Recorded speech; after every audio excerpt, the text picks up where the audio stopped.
Oye, José, un placer tenerte por aquí. No sé si hace 8 meses, 6 meses que estuvimos charlando sobre Os Segredos dos Trasnos. Sí, es cierto.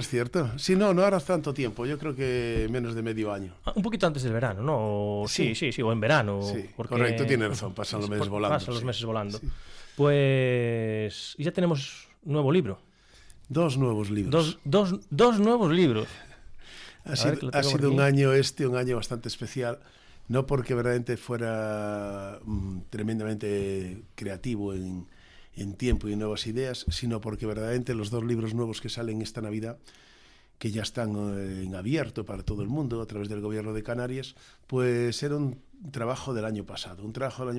En pleno principio del bienio del Camino de Santiago, del 21-22, en el cual este proyecto, que ya lo había pensado hace tiempo, el Gobierno de Canarias tiene interés en sacarlo. Tarda un año, me imagino que pandemia, me imagino que coyunturas, en salir, pero bueno, está saliendo con muchísima fuerza, está teniendo un reconocimiento grande en cuanto a divulgación y difusión, y sobre todo lo más importante es que hay mucha gente ya que está echando el camino a ver esas aventuras que en un camino de leyenda disfrutan 5 jóvenes canarios. 4 canarios y un gallego. Tiene que ver que seas gallego. Bueno, me quedé con una frase para el anterior vídeo, ¿no? Que era un gallego afincado en Gran Canaria, ¿no? Pero te encanta venir aquí. Es curioso que estemos hoy grabando aquí en el estudio, justo debajo de tu casa lucense, ¿no? Justo debajo de donde tú jugaste de niño, probablemente. Donde jugué de niño, donde prácticamente nací, era muy pequeño cuando llegué aquí. Estamos hablando de hace 60 años. Y es cierto, vamos a ver, ahí no es cuestión ya de un amor que es propio que todo ser humano tenga sobre la tierra donde nació, sino también porque ya forma parte de tu identidad. El sitio donde vives tu infancia, donde vives tu juventud, pues te va a marcar para siempre, te marca un carácter, te marca una forma de ser, pero sobre todo te marca una pasión, y es la pasión por unos olores, unas sensaciones olfativas, auditivas, visuales, que te dan paz, que te dan sosiego, que te llenan. Necesitas de ese frío, necesitas de esa humedad, necesitas de esos pájaros que escuchas y que no escuchas en una tierra tan diferente como es una zona subtropical como Canarias. Necesitas de la mirada de la gente, necesitas de esas piedras llenas de musgo. Y en esta etapa última hay una cosa que me llama muchísimo la atención, y estoy redescubriendo los lugares desde la tranquilidad y el sosiego. Ese redescubrimiento me di cuenta que es muy fácil transmitirlo para mí, y que está llegando muchísima gente sorprendiéndole un Lugo distinto. Esto tiene que ver con artículos que estoy escribiendo periódicamente en varios periódicos, tanto de Gran Canaria como de ahora mismo de Lugo. Entonces, la gente está diciendo, es que este Lugo es el Lugo que yo siento en mi corazón. Es genial, porque verdaderamente es el Lugo que nos define y es el Lugo que deberíamos ver. Hay un artículo que saldrá dentro de un par de semanas, muy curioso, que es Lugo kilómetro 100, que no os voy a comentar nada, saldrá en Galicia Digital y en periódicos de Gran Canaria, y es una forma de interpretar de una forma totalmente diferente el camino de Santiago a su paso por Lugo. Entrar por la puerta de San Pedro y salir por la puerta del Carmen, interpretado desde la visión de quién, cada piedra, cada rincón, cada paso en la calle es un motivo para que el tiempo no pase y para que el tiempo sea totalmente diferente al que hace un corredor o el que hace un camino de Santiago rápido, con etapas muy definidas.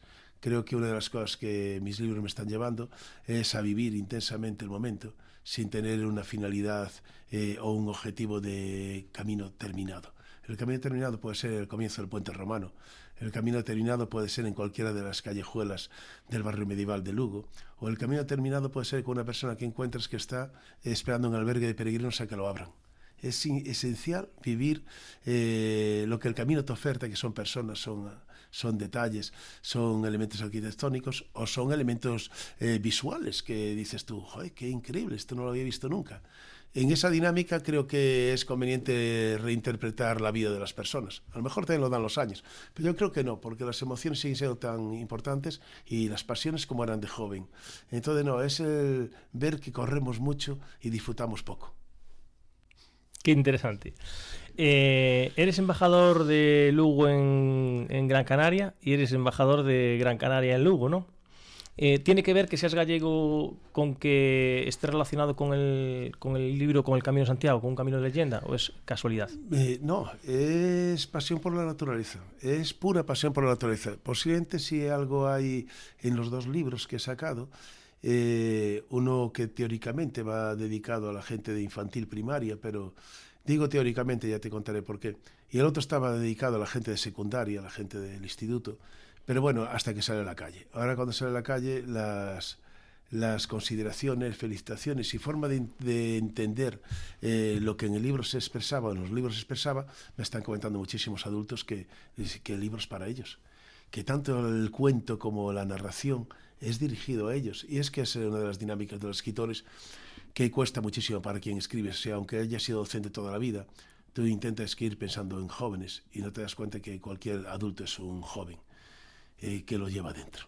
Y eso es lo que me comentan, o sea, cuando cogen el camino dice José, es que la pasión de buscar una planta, la pasión de ver una formación geológica increíble que parece una rosa, o que parece una calzada como la irlandesa, cuando ves ese basalto petrificado, pero que ha tenido una formación geológica determinada, ha cristalizado de una forma determinada. Un adulto lo vive con la pasión de un joven, porque es que te llena, porque es que eso te das cuenta de qué es la vida que te rodea y lo que ha formado parte de tu esencia siempre.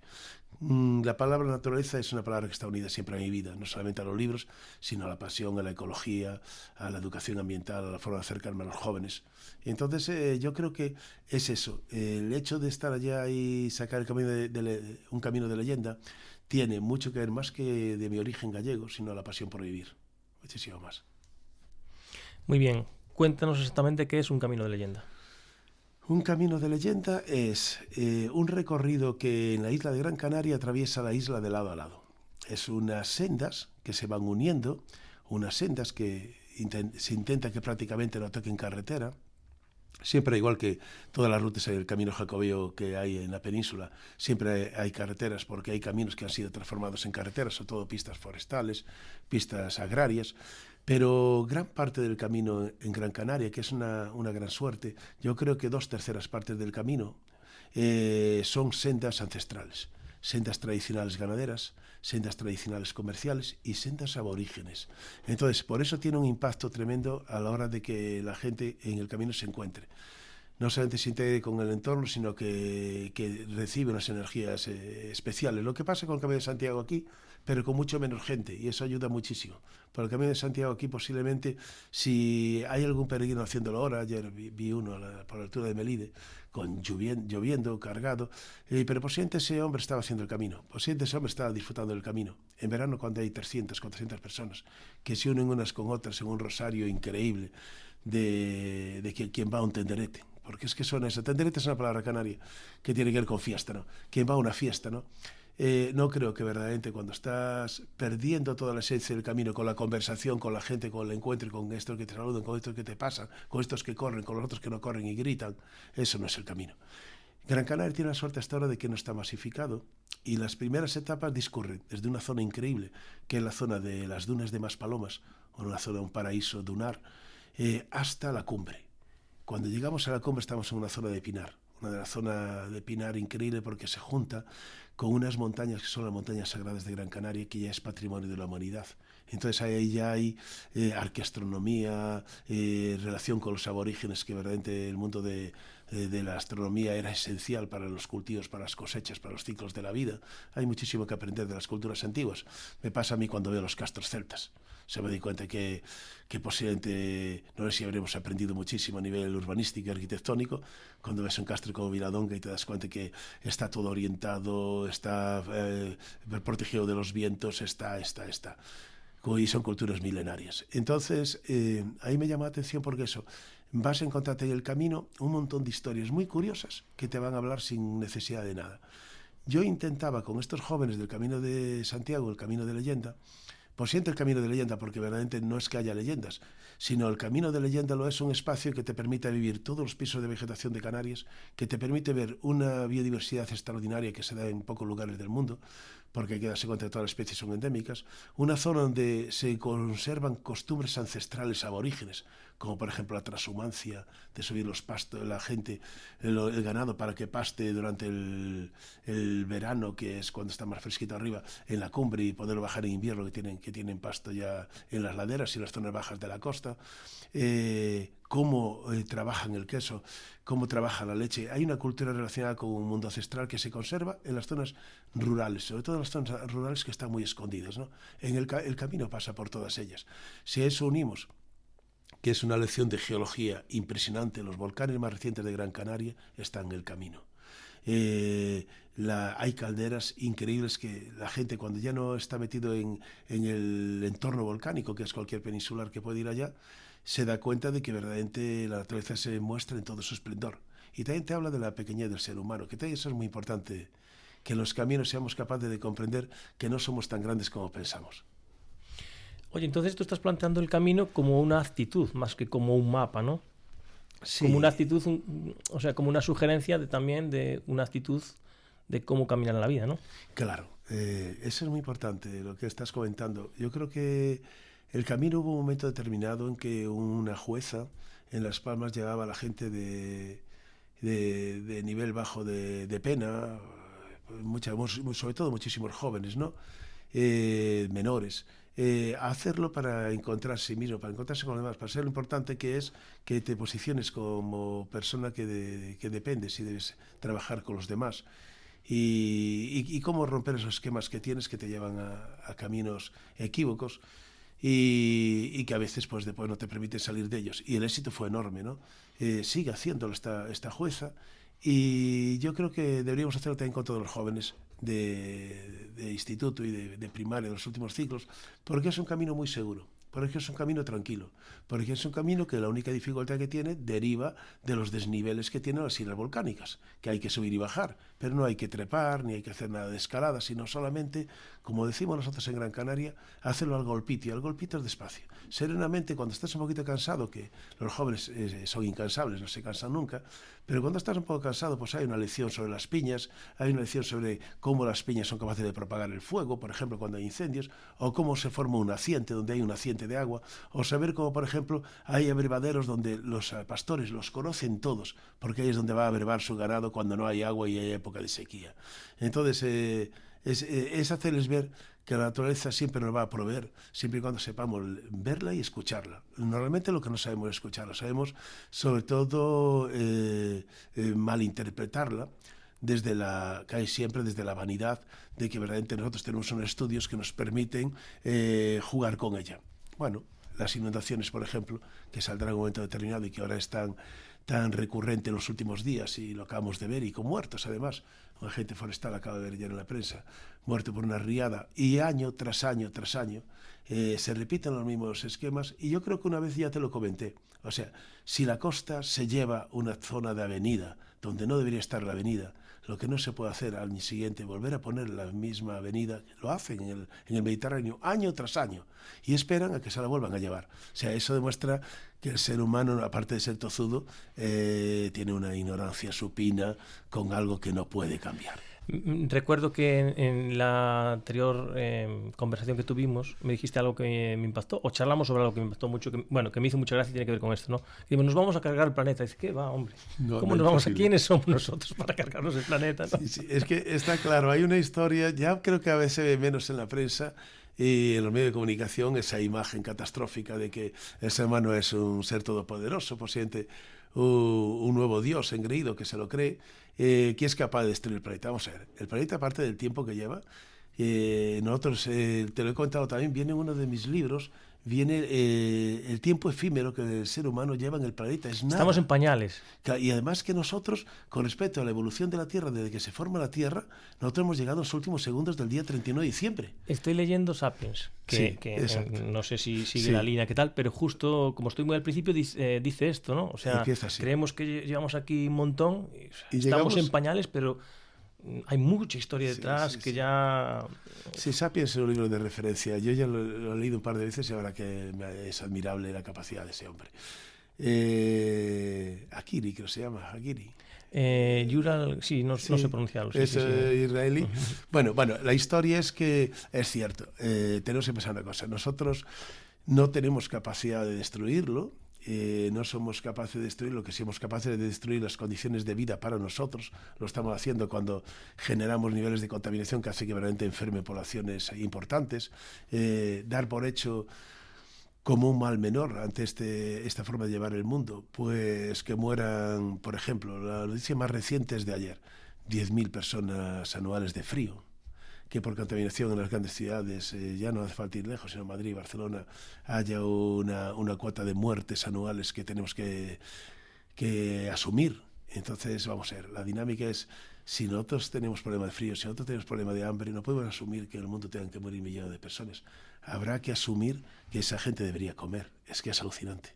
Y lo que pasa con la contaminación, si la contaminación sabemos que mata, está demostrado claramente que la contaminación atmosférica lleva problemas muy serios en las personas más delicadas. Tendrás que trabajar la contaminación. No puede ser que asumas como un daño colateral que, bueno, es lo que sucede. Es curioso, claro. Frank. Y así podríamos pensar en el agua, y así podríamos pensar en las contaminaciones relacionadas con todo, con metales pesados, con radioactividad. O sea, la dinámica es, ¿verdaderamente estamos creando condiciones para que el ser humano viva más cómodo? ¿O verdaderamente el progreso significa que una parte de la sociedad tiene que sufrirlo? Y tal. El último artículo que saqué hace muy poquitos días, que se llama Se hace camino al andar, y que se puede bajar, hace falta poner en internet, Se hace camino al andar, habla precisamente de una historia terrible. Y es que yo quería hablar de un homenaje al amigo en estas publicaciones que acabo de sacar, pero antes tuve una reflexión sobre cómo España, hablamos ya de España, no hablamos de ningún otro lugar, el número de pobres ha aumentado y el número de gente de pobreza severa y la gente que está en riesgo de exclusión, pero no es nada inventado, no es un artículo periodístico, es una dinámica que pongo ahí las fuentes, que son fuentes que realmente analizan esto año tras año, y además es un foro, no, es una especie de estación sistemática que lo controla, saldrá la palabra, ¿no? Bueno, pues ha aumentado desde la pandemia una barbaridad, o sea, cualquier dinámica de distorsión que pasa en el ser humano, por ejemplo, estas catarsis, desde un problema médico como pudo ser esto, de una pandemia, a un problema económico como son las enormes recesiones, siempre sale perjudicada la población mundial, pero sale perjudicada una parte de la población. La otra es mucho más rica que fue nunca. O sea, es inconcebible que solamente unas pocas familias, unos pocos grupos económicos tengan un poder increíble, mayor que el de un montón de países juntos. Algo va mal. Y sobre todo algo va mal porque yo no estoy en contra de que esa gente, o la gente que desarrolla a través de su inteligencia, como sea, unas fortunas inmensas. No tiene ningún sentido. Pero bueno, no iría en contra de eso. Iría en contra de que el ser humano haya avanzado lo suficiente como para saber que en ese camino lo que no se pueden perder son los activos que mueren porque van a ser... O sea, que para que haya grandes riquezas sea obligatorio que los daños colaterales sean que la otra mitad se tenga que morir o vivir en la miseria. Exacto. Ya es difícil. Justo ayer entrevistaba a Roberto, un vídeo que subí hoy. Los artículos que tú dices y luego me los pasas, los dejo abajo en el vídeo, los dejo en la descripción para que la gente que esté interesada pueda acceder a ellos, igual que la última entrevista. La voy a dejar también escrita. Correcto. Hablábamos de la poca... Bueno, el vídeo se titula Analfabetismo financiero. Sí. Y claro, una de las primeras cosas que él contaba era que era interesante que hubiese casi la mitad de la población, en este caso española o mundial, que fuera analfabeta, porque somos mucho más manipulables. Por lo tanto, si hay una población muy grande dispuesta a aceptar que se muera mucha gente de frío aquí al lado, pues si aceptamos eso, pues somos mucho más manipulables. Pero me quedo con algo que dijiste antes, que es como que el planeta nos permite un terreno de juego, imagínate, nos deja el campo para que juguemos, y nosotros como jugadores pues estamos haciendo lo que está pasando ahora con el Mundial, ¿no? O sea, nos han dejado un sitio para jugar y nos estamos matando a hostias. Ayer murió un niño en Francia atropellado por esta euforia o este escenario que, bueno, no sé... Te creo, no lo sigo. No, pero o sea, sí, te creo. En la fiesta del fútbol, que parece que es un escenario que nos inventamos para soltar nuestras mierdas, todo eso que no nos atrevemos a soltar de manera individual, lo jugamos ahí, ¿no? Entonces, pues ayer celebrando esto, pues palizas, y en una de estas euforias que manifestamos, pues un coche hace una maniobra y atropella a un niño de 14 años y lo esmaga. Entonces, este es el reflejo, ¿no? Es decir, el mundo, el planeta, nos permite una posibilidad de que vivamos en él y nosotros nos estamos cargando ese sistema que él nos permite. Por lo tanto, él decidirá hasta cuándo, ¿no? Es profunda. Esta sería un tema para hablar con calma. Tú estás invitado siempre que vengas y como ahora vienes mucho... Sí, por supuesto. Mira, hay una cosa que me llama muchísimo la atención. He aprovechado estos 3 días para ir a ver una zona desconocida de Galicia. Parece curioso, con 66 años, pero me voy con 22. Entonces me dedico a la docencia durante 4 décadas. Entonces la historia es que me quería ver la zona de La Guardia, la desembocadura del Miño, la zona de Rosal, una de las zonas increíbles del vino albariño, con los vinos increíbles. Me quería ver la zona precisamente de las aves, la desembocadura, para ver cómo están las aves. Entonces me di cuenta de que verdaderamente hay un mundo que sigue, independientemente de las dinámicas que montamos con el cambio climático, independientemente de las parafernales que el ser humano se monta como dinámicas para asustar y para que todos vean mal. Y es una forma de todas formas de tapar las realidades y las miserias humanas, está clarísimo. El fútbol es una, pero el otro es el tenerte en un susto permanente. La gente que yo veía ayer, la gente con la que hablaba, generación tras generación que han vivido en esas zonas, viven bien, están bien. No vi las miserias en la calle, no vi que verdaderamente hayan cambiado la dinámica de los pájaros, una barbaridad. He visto que había un acercamiento a la naturaleza bastante grande. Seguro que a nivel científico habrá muchísimos datos que nos hacen ver que deberían ser más prudentes porque hay cambios. Pero claro, los cambios, antes lo comentábamos tú y yo, los cambios se han dado siempre. O sea, aquí hay, con el tema del cambio climático, hay una... como con casi todo, ¿no? Sí. Hay detractores de un lado y detractores de otro, pero es sorprendente, ¿no? Porque parece que lo tenemos como asumido y hay una línea ahí en la que yo no discuto, pero me sorprende más que hay líneas que lo niegan absolutamente. Pero bueno, también hay gente que dice que la Tierra es plana y gente que dice que... Claro, lo que es que hay cosas que realmente sí se caen de su propio peso, como comentas tú ahora, porque esa persona que la Tierra es plana le diría que se pusiera como el compañero que entrevistaste a caminar fijo y se dará cuenta que cuando te no se cae, aunque esté caminando varios años no se va a caer. Curiosamente volverá al mismo lugar donde partió y se sorprenderá de que algo ha sucedido. Pero cosas tan sencillas como esa. Pero lo que me preocupa a mí es que con la dinámica del cambio climático el problema no está, y pasa con todo esto, tanto en el cambio climático, sino en cómo no somos capaces, la sociedad no es capaz de cambiar. Pero no por solucionar el cambio climático, sino por solucionar la vida que estamos comentando, por ejemplo, la de la contaminación. Si nosotros seguimos contaminando, nosotros tenemos una mala calidad de vida. Esa es la realidad. Cuando tenemos una mala agua, tenemos una mala calidad de vida. Cuando tenemos una mala atmósfera, tenemos una mala calidad de vida. Y cuando nosotros contaminamos la tierra, tenemos una mala calidad de vida. La mala calidad de vida son los pesticidas y lo que comemos, enfermamos. La mala calidad de vida es cuando tenemos enfermedades pulmonares porque el aire está tóxico. La mala calidad de vida es cuando el agua te daña. Y te daña porque el agua tiene componentes, por ejemplo, pues metales pesados. Entonces, nosotros tendríamos que arreglar eso sencillamente porque de una forma natural, un lobo, un ciervo, el lobo no come una carne hormonada. O sea, un lobo no se le ocurre ir a buscar una vaca porque sabe a mí que la grasa va a estar mucho más rica, porque es que la han estado tratando. Ni tampoco van a beber un agua sucia, porque el agua sucia no la beben. Es que fíjate, hay que mirar solamente la naturaleza básica, una vaca, y vas a las aguas residuales por un lado, y el agua buena del prado, y bebe el agua del prado. Pues, joder, si es agua. No, no es agua. Es que hay una dinámica clara. Entonces, lo que no tendría que haber es el agua residual. Entonces, esa es la historia que el ser humano yo creo que debería tener en cuenta. Y es, ¿por qué existen estas aguas y por qué hoy que estamos de una forma tan sofisticada, avanzado tecnológicamente, no hay para tratarla y dejarla totalmente limpia? Pues por una historia muy clara. Claro que lo hay, no interesa, es caro. Pero si es caro y tú montas una industria, tienes que tener en el gasto, en comienzo, una balanza, ¿cuánto te va a valer poner esa agua como la estás recogiendo antes de sacarlo de una celulosa? Y eso es lo que falla. Tú vas a montar una granja de vacas, pero tienes que hacer que esos purines que los produces tú tienen que tener un tratamiento específico para que verdaderamente enriquezcan el suelo, pero jamás contaminen un acuífero. Entonces, esas historias son gastos, son daños colaterales que se admiten como, bueno, si tiene la granja de vacas, lo del acuífero lo arreglaremos más adelante. No, no puede ser así. Entonces, esa es la gran diferencia. La gran diferencia es que la naturaleza jamás, en nadie en el ciclo de la vida, en el ciclo de la cadena alimenticia, produce residuos que no se pueden recuperar. Es que esa es la gran historia. O sea, entonces, por el poder y el dinero que va unido, todo vale. Nos engañan, pero sí todo vale. O sea, nos quieren engañar, porque verdaderamente te engañan. O sea, estamos siendo engañados. Vamos a decir más lejos la Navidad y el consumo. O sea, bueno, tú y yo estamos vestidos. No necesitamos otra ropa. Sin embargo, te van a comprar un pullover esta Navidad o a mí otro abrigo. Entonces, si dices, es que tengo 5 abrigos, me dirán, pero del Camino de Santiago no tienes. Y hay uno muy bonito con la flecha amarilla. Sí, pero es que me abrigo igual que este. Ya. Ahí está la historia.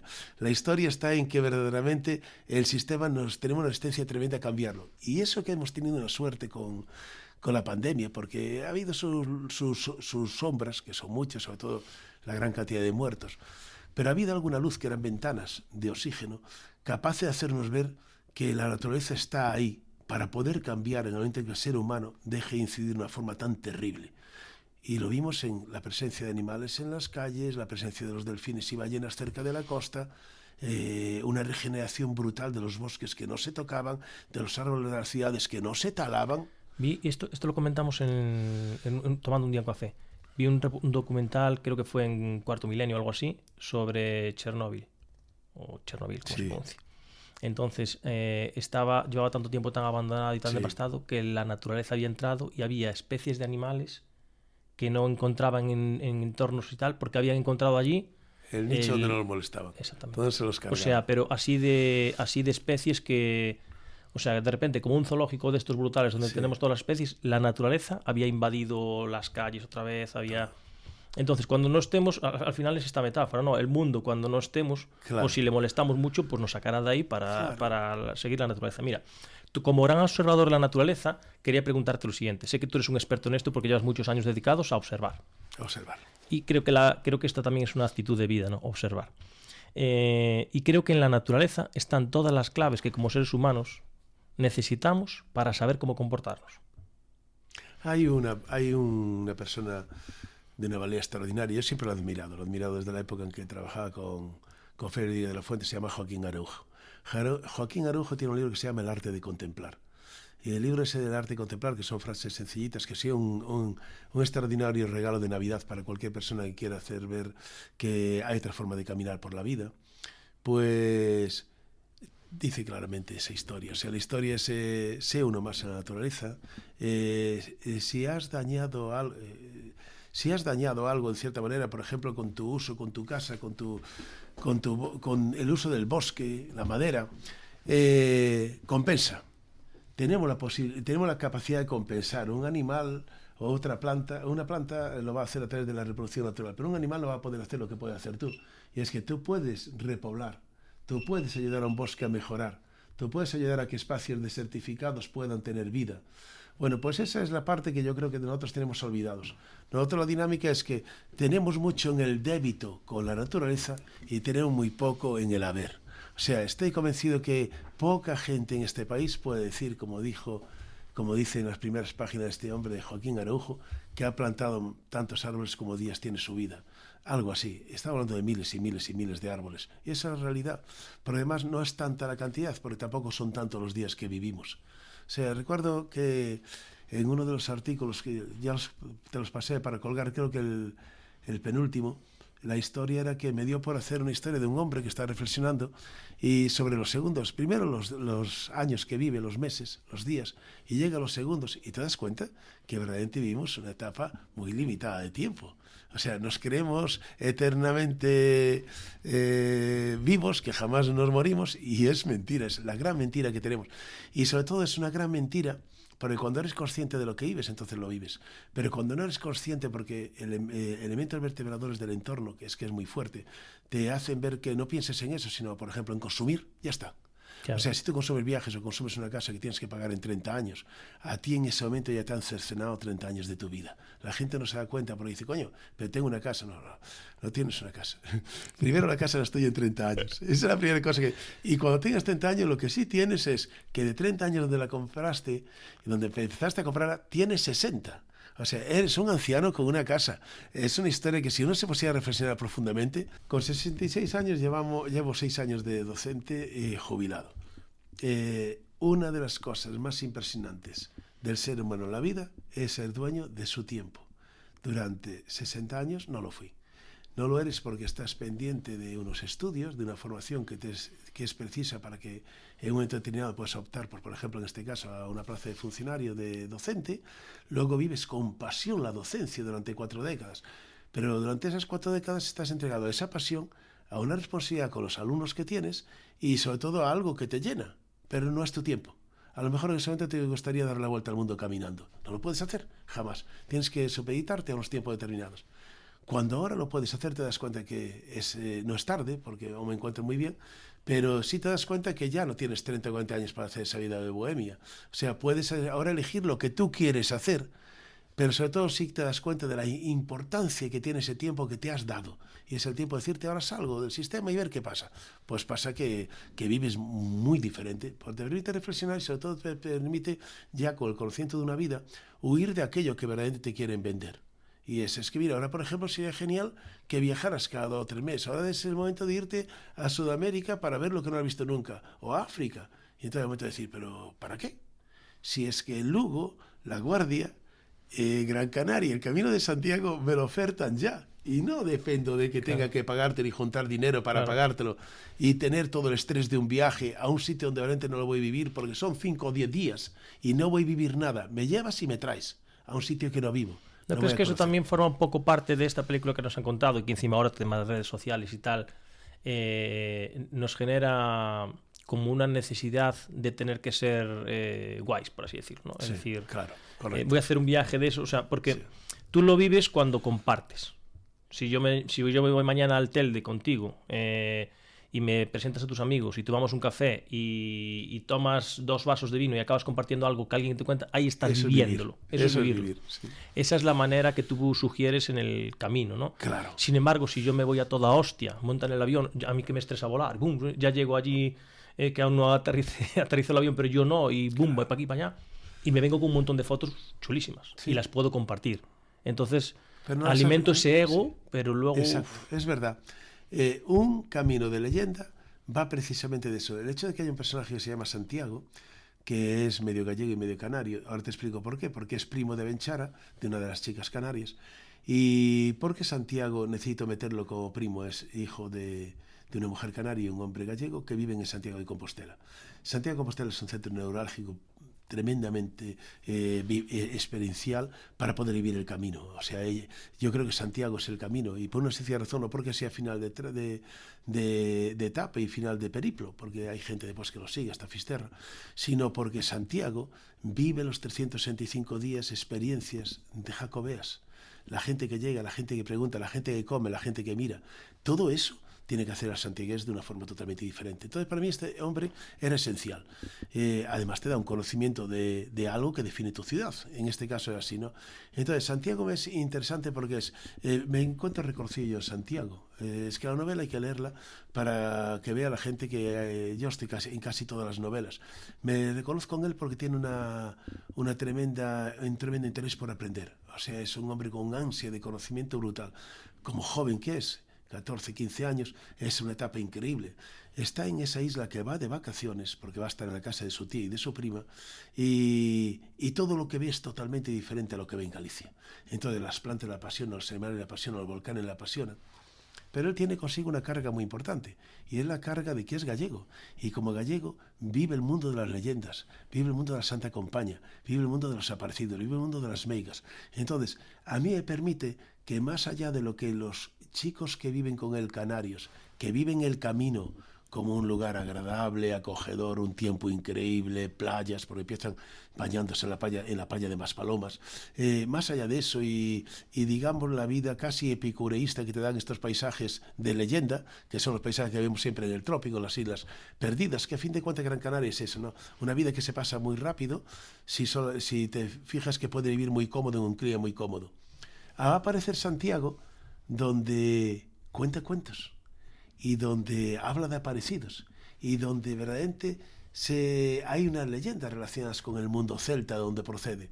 Entonces yo creo que eso enriquece muchísimo el camino porque da una dimensión de lo que acabas de comentar, la dimensión vivencial de que en cualquier lugar donde te encuentres, en el momento que estás relacionado con otras personas, en el momento que estás viendo cómo viven, cómo experimentan la gastronomía, te va a enriquecer muchísimo. Vas a tener recuerdos más imborrables que una imagen o un vídeo. Pero entonces te estoy escuchando, tío, y me parece que eres un ecologista escribiendo un libro de filosofía. ¿No? Bueno, jamás, te digo una cosa, soy un profano. Admiro a los filósofos, tengo buenas amistades con compañeros del instituto que daban filosofía, pero dejo de reconocer que... No de manera intencional. Claro, exacto. No dejo de reconocer que mis conocimientos de filosofía siempre fueron muy cortos porque me ha apasionado de tal manera la biología, la geología, pero una bestialidad que me ha ocupado todo, y la literatura. Pero no dejo de reconocer que verdaderamente la vida te va llevando a una filosofía de la vida, lo que acabas de comentar ahora. Y la filosofía de la vida es cuando eres capaz de darte cuenta que has vivido muchos momentos que no los has vivido y entonces dices tú, joder, qué pena. No recuerdo casi nada de esto porque por aquí yo no he pasado. No has pasado con el cuerpo y con el alma. Es que la dinámica está cuando verdaderamente vives algo. Yo salí ahora mismo en este viaje de estos días. Llegamos hasta Valencia Domiño, recordaba Camiño un poquito más abajo y del camino portugués por la costa que había hecho con 3 amigos. Eran tan vívidas todas las experiencias que habíamos tenido que deseaba ir a La Guardia para ver dónde se retomaba por el monte de Santa Tecla el camino que seguía hasta Santiago.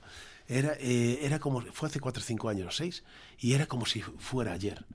Esa dinámica la recordaba mejor que un viaje realizado con mi mujer por las Rías Bajas, recorriendo y queriendo ver cada esquina porque era tan maravillosa esa tierra para Isabel, mi mujer que es canaria, que teníamos que ver todas las playas. Y entonces iba recorriendo, y nos paramos, qué increíble, y cogíamos el coche y seguíamos.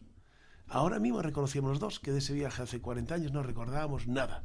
Absolutamente nada, porque no tiene nada más que una secuencia continua de paisajes que te llenan muchísimo, pero que sin embargo no te dan ninguna vivencia unida a eso. Te da más una vivencia de estar sentado, por ejemplo, o un paseo chiquito a la playa, recogiendo conchas, viendo 4 conchas, viendo qué es lo que forma parte de ese ecosistema de playa del Atlántico. Entonces, creo que eso es lo que da esta dimensión de la importancia, por ejemplo, de que estemos hablando, ¿no? ¿Con quién hiciste ese camino aquí? Bien, el camino... ese que recuerdas tan...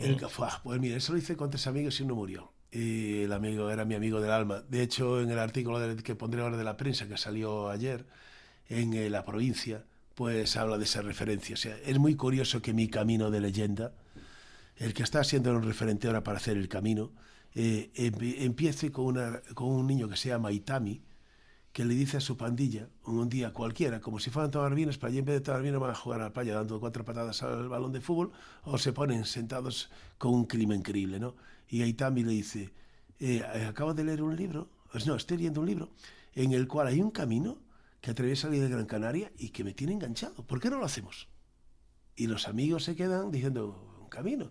Primero ven la aventura de poder salir 2 días, estar fuera de la familia, porque de hecho van a dormir 2 noches fuera, pero un camino, ¿qué camino? Dice, un camino de Santiago. ¿Y eso qué es? O sea, empieza la dinámica con que no saben nada de un camino que escribió mi compañero. Entonces, para mí ese momento de estar con él era fundamental, porque no dejó de reconocer que éramos 2 almas gemelas. El Camino de Santiago y las publicaciones que salen ahora es un compendio de algo que pensamos hace 14 o 15 años. Y había salido solo la primera parte, la poética narrativa de él.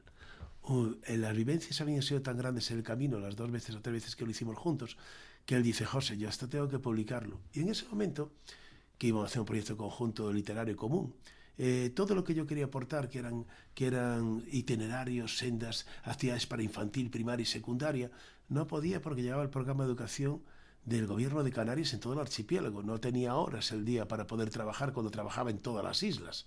Entonces dije yo, pues me parece muy bien, Pepe, hay que sacarlo porque el libro es muy bueno y lo otro pues ya saldrá. Pues mira qué casualidad. Pepe es tu amigo. Pepe, José Luis González Ruano. Curiosamente, 10 o 12 años después sale y complementa una labor ahora mismo que yo considero extraordinaria, la literaria y la educativa y divulgativa, que es la de ahora. ¿Qué pasa? Que la otra es la literaria para ti. Para la gente que está leyendo todo, la literaria es toda. Y me alegro un montón porque nunca tú trabajas con dinámicas de que estés escribiendo algo que verdaderamente tenga un cierto valor literario, pero yo creo que la costumbre es lo que hace todo. O sea, el momento que tú...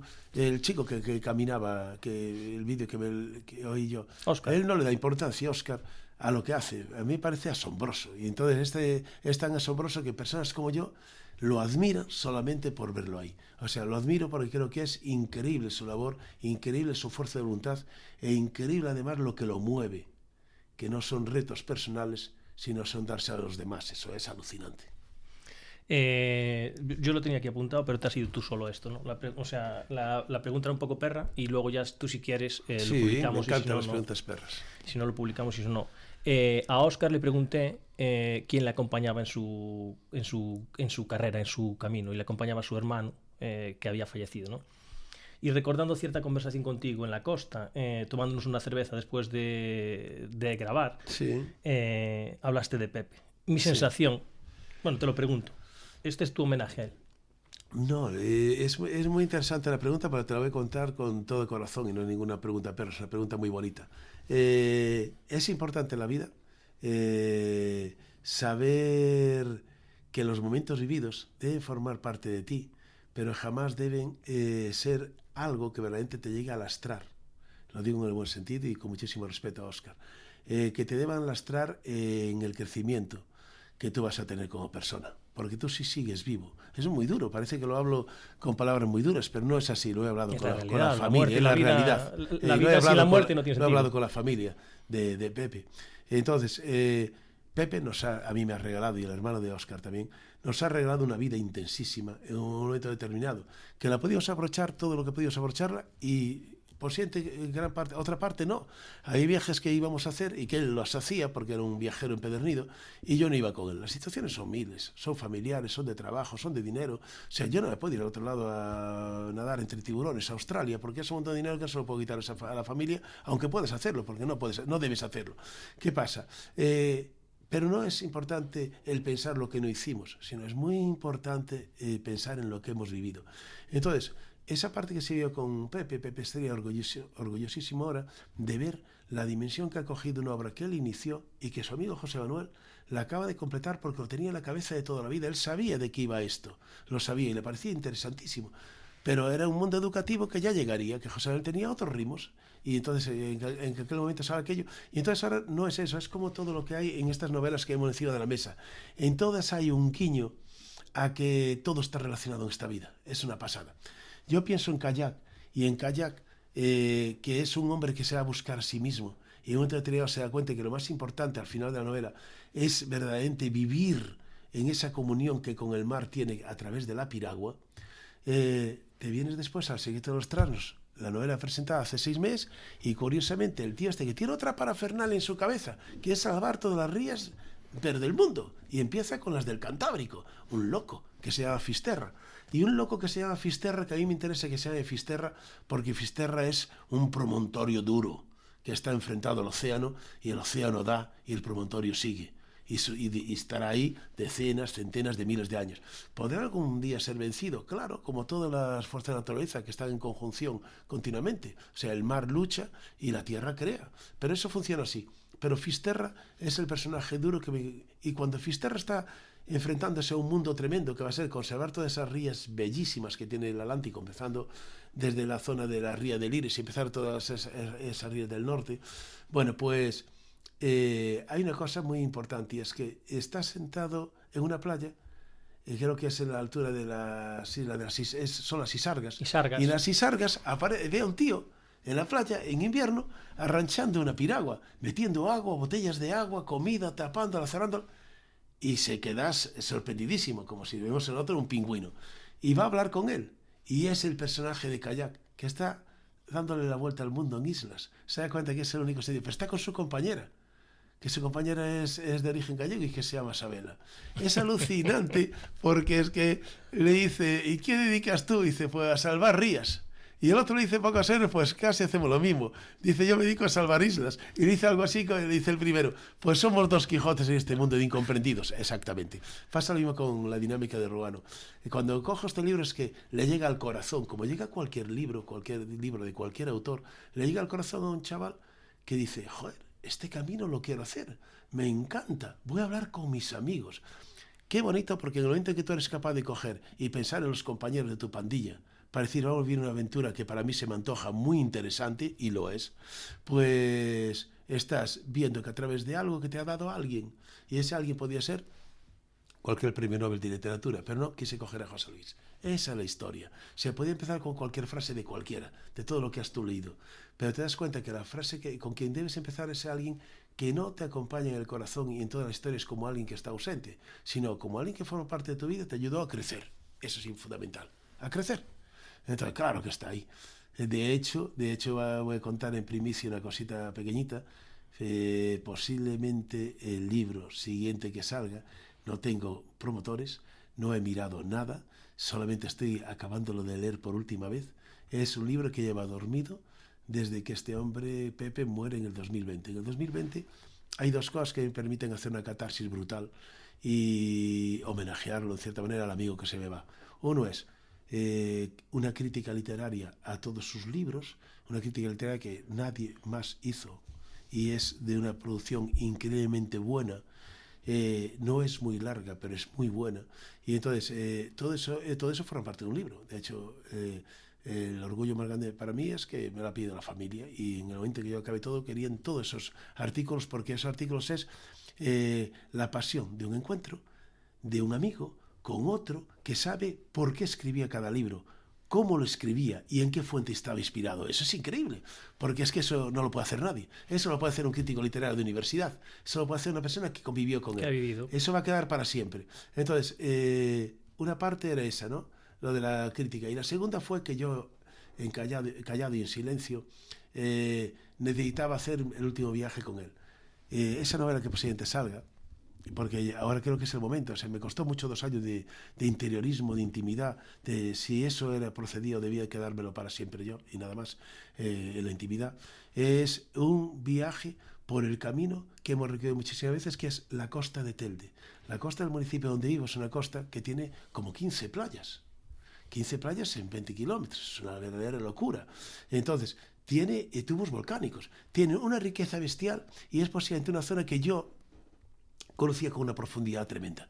Y entonces empecé un día a escribir poniéndose en una montaña y pensando en una cosa muy curiosa. Pepe a mi lado, y Pepe no estaba. Y diciendo, joder, Pepe, lo que ha cambiado este espacio en 40 años. Porque hace 40 años empezamos la lucha y la amistad. Nos conocimos con 20 y pico años y empezamos la lucha ecologista. Él monta un colectivo ecologista y yo monto otro.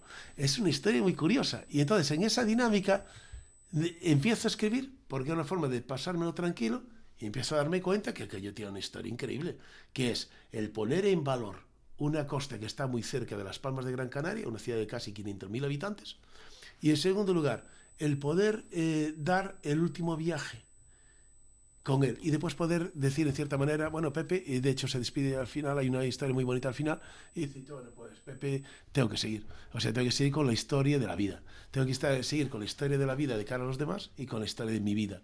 Y entonces es muy bonito, porque eso te permite en cierta manera recuperar sus vivencias una vez más, y al mismo tiempo dejarlo que haga lo que hace, lo que verás en el último artículo que ya te pasaré, que fue el de este domingo, que es seguir su paseo.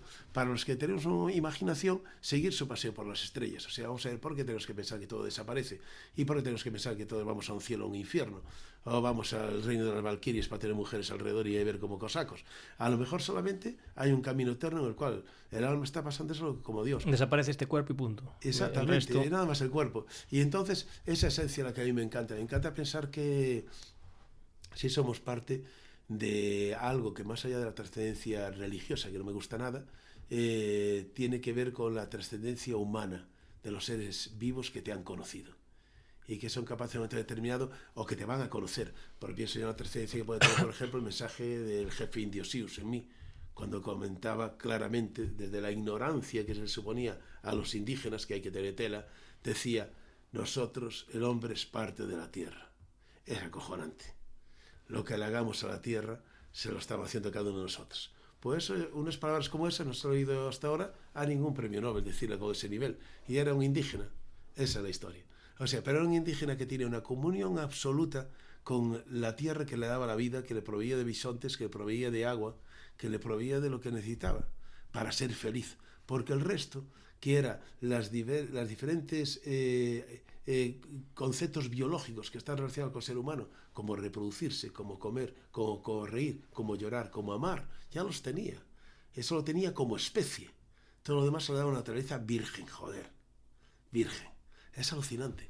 Entonces, cuando somos capaces de ver que todo la esencia de la vida está en eso, hay frases que te marcan toda la vida. Una es la del jefe Sius, y la otra, lo de esa, que ya creo que te lo he contado, lo de esa peregrina italiana, octogenaria, que cuando llega a Santiago y están todos los medios de comunicación esperándolo hace 4, 5, 10 o 15 años, ya no me acuerdo ahora, pero se puede buscar, le dicen que esa grandeza de venir de Roma a Santiago caminando casi 3.000 kilómetros. Hay que estar locos. Eso lleva una mujer, puede llevar un año caminando, una mujer con esta edad, y a un hombre también.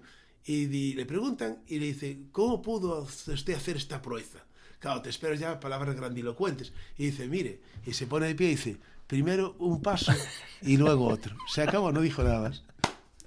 Es increíble, porque esa es la realidad del camino. Esa es la vida, ¿no? Primero un paso y luego otro. Exactamente. Oye, quiero agradecerte este rato inmensamente, y además quería invitarte en ese próximo libro que tienes ahí en el horno. 2023 me encantaría que saliera. En 2023 está ahí y vas a venir 4 o 5 veces seguro por aquí. No hay problema, me encanta, Fran, estar contigo. Y que te vengas a contárnoslo y esas historias que surgen entre medio del libro. Sí, yo creo que sí, es importante porque... vamos a ver, no cambia la Tierra tanto como pensamos. Es el ser humano y son las estrategias y las artimañas que el ser humano sigue utilizando para seguir haciendo lo mismo. Y vamos, que lo dejamos para otra vez, trabajar mejor un poquito más de la dinámica del cambio climático. Si el cambio climático fuera tan serio como pensamos, que sé que esto los más radicales, compañeros ecologistas dirán: José Manuel está empezando a chochear. Pero es que te voy a contar una cosa: si fuera tan grave, la historia fuera tan terrible, ¿tú crees que estaríamos planteando una nueva vía turística a darle vueltas a la Tierra, sabiendo que cualquiera de esos cohetes contamina lo que contaminan 1000 aviones juntos?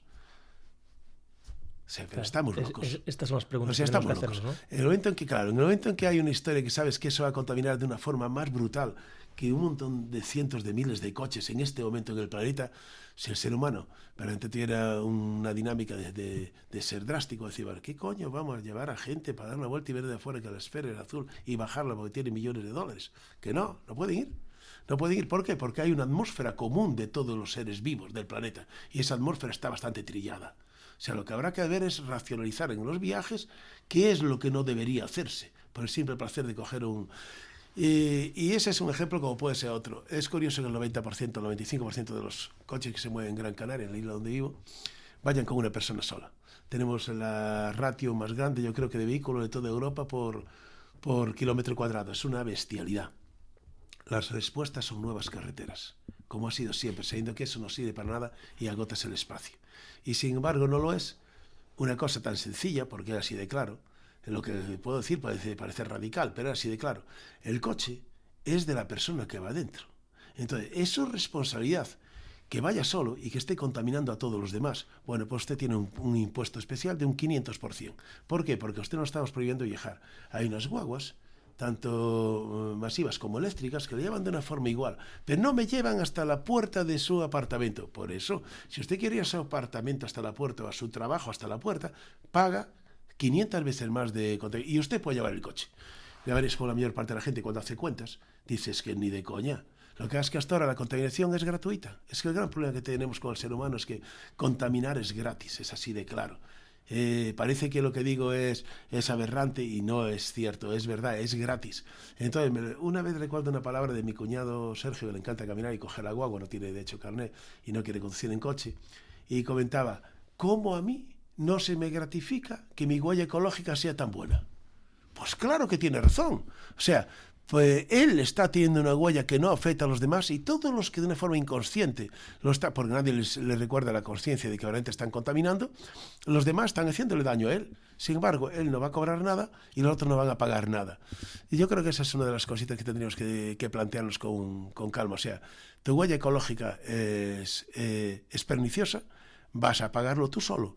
Por ejemplo, yo ahora puedo comer una naranja. Las acabo de ver por el Pontevedra, que las naranjas están además a muy buen precio, a pesar de la escalada de los precios, pues podías encontrar naranjas en politos pequeños a €1 el kilo, porque son naranjas de allí, porque es lo que se llama de proximidad. O sea, todas estas palabras tan pomposas, tan chorras. Y digo ahora porque son chorras. Lo que tendría que ser es esa naranja que a ti te permite comer algo propio de la estación y que además está cerca de tu tierra, que estás generando riqueza en tu tierra, debería estar compensada con un precio más barato, no porque haya muchas, sino porque se te va a compensar, y cuando quieras comerte unas cerezas, porque ahora vienen mejor de Australia, pues que te van en 10 o 15 euros, porque tú quieres comer algo que tiene una huella ecológica brutal, que viene en aviones, en barcos y vale un montón de dinero. Entonces, ahí está la dinámica. La dinámica es, tenemos una concepción perniciosa del mundo que vivimos, y las reglas no las escribimos nosotros, pero las resoluciones son fáciles. Las soluciones son mucho más fáciles, Fran, de lo que nos pensamos.